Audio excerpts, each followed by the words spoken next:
ನನಗೂ ನನಗೆ ತುಂಬ ಜನ ಸಪೋರ್ಟ್ ಎಲ್ಲ ಮಾಡಿದ್ದಾರೆ, ಮೆಸೇಜಸ್ ಎಲ್ಲ ಕಳಿಸಿದ್ದಾರೆ. ಬಟ್ ನಾನು ಮೈ ಕ್ಯಾರೆಕ್ಟರ್, ನಾನು ಸಪೋರ್ಟ್ ಇದ್ರೂ ಇಲ್ದಿದ್ರು I will continue to fight. Yes yes but I had to expose them.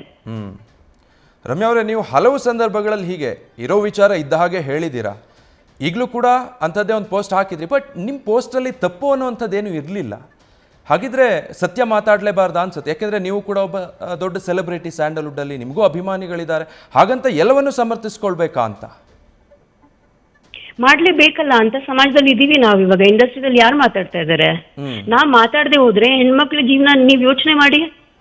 ನಾವ್ ಹೆದರ್ಕೊಂಡು ಕೂತ್ಕೊಂಡ್ಬಿಟ್ರೆ ಇನ್ನೇನಾಗತ್ತೆ?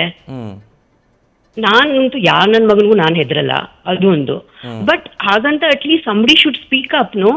ಇಂಥವ್ರನ್ನ ಬಿಟ್ಬಿಟ್ರೆ what will happen to the future of our country? ನಾವ್ ಸಮಾಜಕ್ಕೆ ಏನ್ ಮೆಸೇಜ್ ಕೊಡ್ತಾ ಇದೀವಿ ಅದ್ರ ಬಗ್ಗೆ ನಾವ್ ಯೋಚನೆ ಮಾಡ್ಬೇಕಲ್ವಾ? ನಾವ್ at least we're used to it, we're celebrities. Okay, ನಮ್ ಕ್ರಿಟಿಸೈಸ್ ಮಾಡ್ತಾರೆ, ನಮ್ಗೆ ಟ್ರೋಲ್ಗಳು ಮಾಡ್ತಾರೆ, ಓಕೆ. ಬಟ್ ನಮ್ಗೆ ಹಿಂಗ್ ಆಗತ್ತಂದ್ರೆ ಬೇರೆ ಮಕ್ಳ ಬಗ್ಗೆ ಯೋಚನೆ ಮಾಡಿ. ಎಸ್